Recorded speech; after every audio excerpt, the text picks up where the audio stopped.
Boleh Ustaz beda-beda? Boleh. Itu satu. Saya selalu ceramah, saya jelaskan yang beda-beda. Ada jemaah bilang, pening kepala kami Ustaz. Tidak apa-apa pening. Yang penting tidak buang-buang waktu. Bagaimana itu buang-buang waktu? Nanti saya jelaskan satu pendapat, Bapak tanya ke Ustaz lain pendapat lain. Buang-buang waktu. Bagus, saya jelaskan aja semua udah. Jadi nanti bisa dibanding-bandingkan. Ingat, yang wajib dipercayai dalam belajar tafsir, ayatnya. Tafsirnya, tunggu dulu.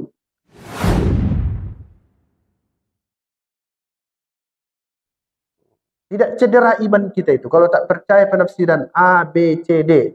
Tidak ada masalah itu. Yang cedera iman kita bilang, Alhamdulillahi Rabbil Alamin, bukan Al-Quran. Itu masalah itu. Jelas ya Bapak Ibu ya. Supaya longgar kita dalam beragama. Nah, bukan aliran sesat ini, bukan. Nggak pernah kami dengar itu Ustaz. Nggak apa-apa. Yang penting ada rujukan. Satu. Pak Ustadz, surah Al-Fatihah itu turun sebelum hijrah atau sesudah hijrah? Namanya itu Makkiyah Madaniyah. Ya kan? Jawabannya dua. Ada yang bilang turun sebelum hijrah. Ada yang bilang turun sesudah hijrah. Apa maksudnya itu?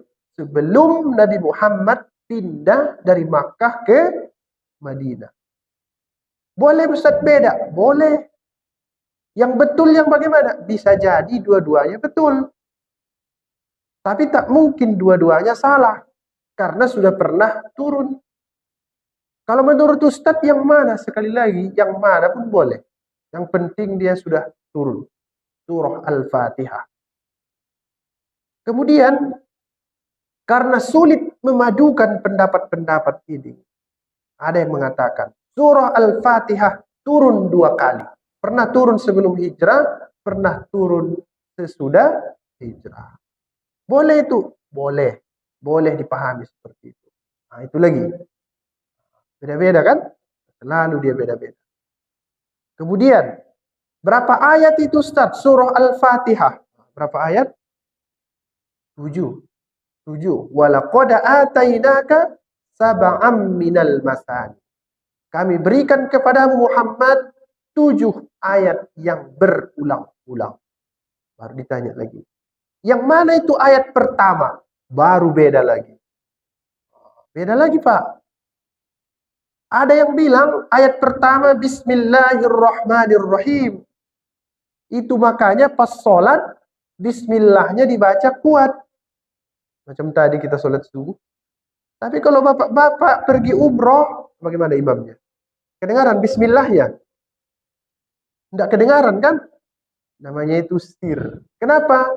Ada pendapat yang mengatakan surah Al-Fatihah ayat pertamanya Alhamdulillahi Rabbil Alamin. Nanti kalau ibu ke Afrika, mazhab Maliki, atau ke Arab Saudi, mazhab Hambali, imamnya baca, tidak ada bismillahnya. Langsung, apa? Alhamdulillahi Rabbil Alamin. Boleh itu? Boleh. Boleh itu. Tapi Pak Imam, jangan nanti diganti sholat kita di sini ya.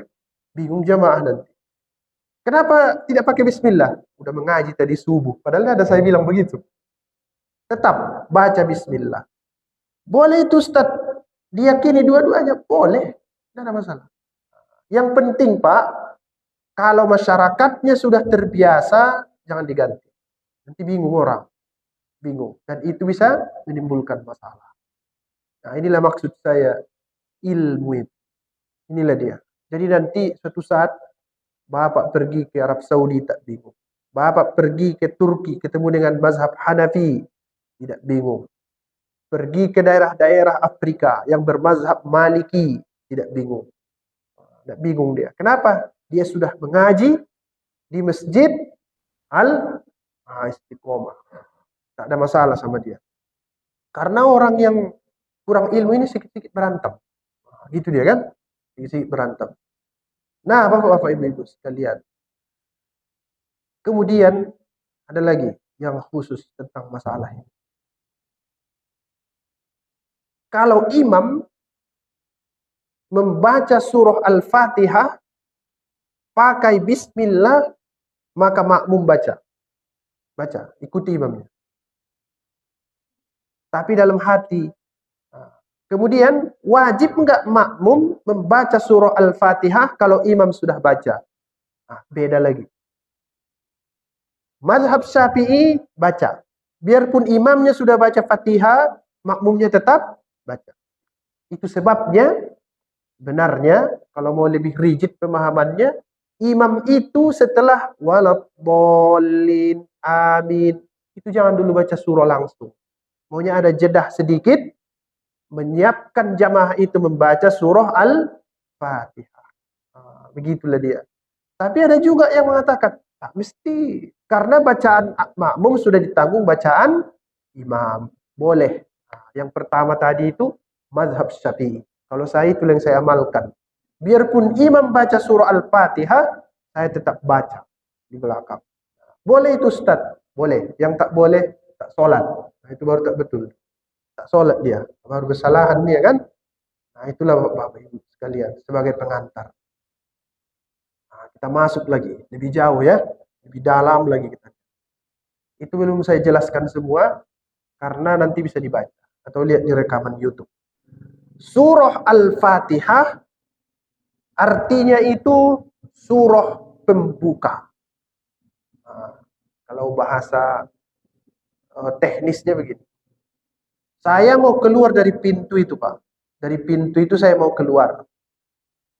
Pas di depan pintu itu ada batu. Batu besar. Kemudian saya angkat batu itu, saya singkirkan ke samping kiri atau kanan.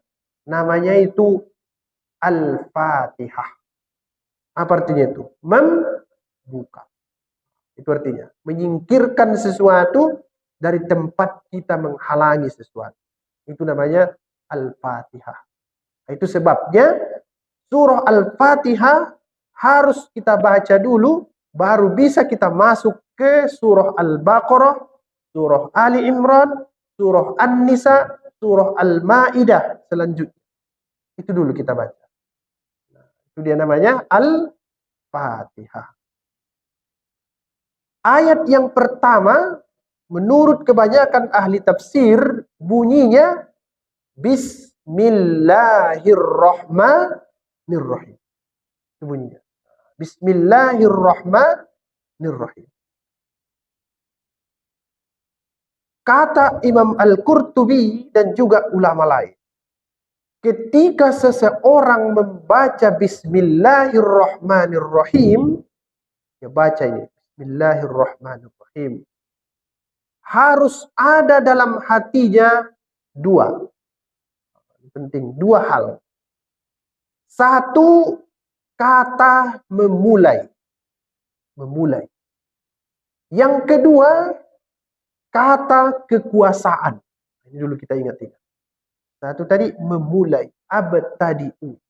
Yang kedua, kekuasaan. Al-Qudrah. Tidak mesti kita ucapkan melalui lidah. Tidak mesti. Kita ucapkan dalam hati, tapi harus muncul dalam pikiran kita dua kata tadi. Apa tadi itu? Memulai dan kekuasaan. Apa maksudnya itu? Saya mulai pekerjaan ini atas nama Tuhan. Sekali lagi, saya mulai pekerjaan ini atas nama Tuhan. Sekalipun tidak dia bacakan bismillah melalui lidahnya, tapi kalau aktivitasnya atas nama Tuhan, itu sudah bagian dari bismillahirrahmanirrahim. Sama dengan begitu. Syukur artinya memfungsikan pemberian Tuhan sesuai dengan tujuannya. Berarti biarpun lidahnya diam, tidak mengucapkan syukur alhamdulillah, ketika dia gunakan kakinya melangkah ke masjid, itu syukur namanya. Biarpun di lidahnya diam. Kenapa? Dia gunakan kakinya sesuai dengan tujuan pemberiannya. Untuk beribadah kepada Allah. Biarpun lidahnya diam. Itu lebih bagus daripada begini. Syukur alhamdulillah, syukur alhamdulillah, syukur alhamdulillah. Tapi diam aja di rumah. Nggak pergi dia ke masjid. Perbuatan ini penting. Biarpun lidahnya tidak ikut. Karena yang penting itu apa? Kerja.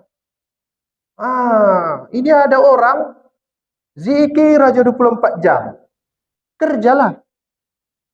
Cari nafkah. Jual roti. Pergi ke kantor. Dagang segala macam. Tapi karena saya mulai aktivitas ini atas nama Allah, tidak boleh saya melakukan yang haram. Itu maksudnya. Kenapa? Karena Allah melarang saya melakukan itu. Kumulai pekerjaan ini, tadi memulai ya. Kumulai pekerjaan ini atas nama Allah. Kumulai pekerjaan ini karena Allah. Kumulai pekerjaan ini demi Allah. Semuanya kukembalikan kepada Allah. Ini kalau kita amalkan, biarpun lidah kita tak baca-baca, macam tadi, baguslah aktivitas kita itu. Baguslah itu, Pak. Nah, ini dibaca dalam sholat. Berapa kali? Minimal 17 kali. Kalau sholatnya sholat wajib. Bawalah itu, Pak, keluar sholat. Bawa keluar sholat. Jadi semua pekerjaan itu dimulai atas nama. Dimulai atas. Hanya dengan begitu baru hidup jadi tenang. Kalau enggak, tidak tenang. Nanti ibu nyapu di rumah. Coba ubah niatnya. Satu, supaya suami senang. Satu, memulainya karena Allah. Itu lain itu. Lain suasananya. Bapak juga bekerja hari ini, beraktivitas. Coba niatnya yang pertama supaya anak-anak bisa sekolah segala macam, biarpun itu betul. Tapi yang kedua, niatkan karena Allah. Pasti lebih semangat. Itu jangan mau didikte-dikte sosial. Ada dikte-dikte sosial. Misalnya, kata Tuhan, mulai aktivitasmu dengan berbuat baik kepada manusia. Begitu katanya kan? Mulai semuanya, mulai semuanya. Innallaha yuhibbul muhsinin. Jadi jangan bilang begini. Kalau aku, tergantung orang. Kalau dia baik, aku baik. Kalau dia jahat, aku jahat. Itu biasa aja. Berarti yang mengendalikan Bapak bukan Tuhan, tapi siapa tadi? Manusia itu yang mengendalikan Bapak. Namanya itu didikte keadaan sosial.